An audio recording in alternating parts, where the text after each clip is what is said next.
তো আজকে আমরা চলে গিয়েছিলাম আরআরপি সেন্টারে। ভাই বিশ্বাস করেন এটাই আমার ফার্স্ট টাইম আরআরপি সেন্টারে আসা। অনেক জায়গায় ভিডিও করছি, শুধু আমাদের আরআরপি সেন্টারটাই বাদ ছিল, যার কারণে হুট করে চলে আসলাম আরআরপি সেন্টারে। আর আজকে শুধু আমি একাই না ভাই, আমাদের গ্রুপ নিয়ে সবাই চলে আসলাম মানে আরআরপি সেন্টারে। আর এদিকে লিফটে ওঠার সময় মানে হেভি আকারে পুষ্পা ঝাড়তেছিলাম আমি।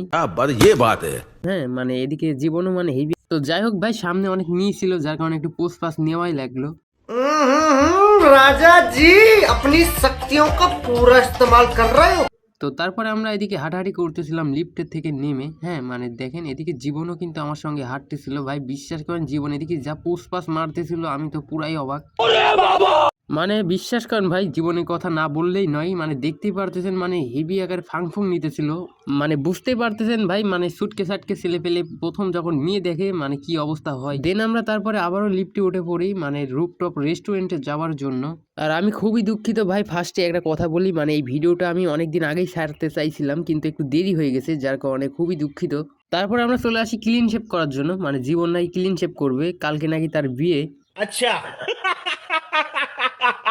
আর এদিকে জীবনকে যে হারে ক্লিন শেপ করে দিচ্ছে ভাই, পুরাই শাহরুখ খান, মানে চেনাই যাচ্ছে না তাকে।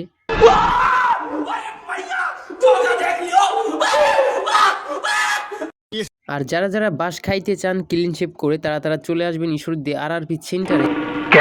কারণটা আমি আপনাদের বলেই দিই ভাই, বিশ্বাস করেন এইখানে জীবন আসছিল ক্লিন শেপ করার জন্য, তাকে 500 টাকা দিতে হয়েছে খালি ক্লিন শেপ করার জন্য। আর এদিকে আমরা দুজন ওয়েট করতেছিলাম জীবনের জন্য, কারণ জীবন ক্লিন শেপ করতেছিল। বিশ্বাস করেন ভাই, দুঃখের কথা কি আর বলবো, আধা ঘন্টা ধরে ওয়েট করতেছিলাম শুধু লিফটের জন্য, যার কারণে একটা লিফট পেয়ে যাই। আর এদিকে দেখি লিফটের মধ্যে মানে হেভি চাপাচাপি, মানে কি আর বলি ভাই, মানে গরু ছাগলের দল অনেক হয়ে গেলে যা হয় আর কি। বাই দ্য ওয়ে তার মধ্যে আমিও একজন। Sorry sorry sorry sorry sorry. তো ফাইনালি গুতাগুতি আর চাপাচাপি খাইতে খাইতে সোজা চলে আসলাম রুফটপ রেস্টুরেন্টে। আর রুফটপ রেস্টুরেন্টের ভিউটা ছিল ঠিক এই রকম। আর যাদের গার্লফ্রেন্ড নাই তাদেরকে আমি সাজেস্ট করব রুফটপ রেস্টুরেন্টে আসার জন্য, কারণ এখানে আসলে আপনারা গার্লফ্রেন্ড পেয়ে যাবেন। তারপরে হুট করে আমার এক ফ্রেন্ডের সঙ্গে দেখা হয়ে গেল, মানে সে ক্যামেরার সামনে আসবেই না, মানে হেভি একাই লজ্জা পাচ্ছে, দেখতে পারতেছি। তো ভাই ভাবতেও পাই নাই যে আমি রুফটপে আসার পর আমার এক ফ্রেন্ডের সাথে দেখা হবে। হ্যাঁ বাদ দেন ভাই, আমার ফ্রেন্ডের কথা কি আর বলবো, মানে সে মেয়ে মানুষের মতো একটু লজ্জা পায় বেশি, মানে ক্যামেরার সামনে আসতেই চায় না। আর এদিকে দুঃখের কথা কি আর বলবো ভাই, মানে দেখতেই পারতেছেন মানে একটা মেয়েও পড়তেছেন না, আমি খালি শুধু হাঁটাহাঁটি করতেছিলাম। আর এদিকে দেখি এক মেয়ে আমাকে মানে ছবি টবি তুলতেছিল। यार ये कितनी औसम है। বাদ দেন ভাই আমার কথা, মেয়েই পড়তেছে না, মেয়ের মা কিভাবে পড়বে যাতে আমার হাতে তুলে দেয়।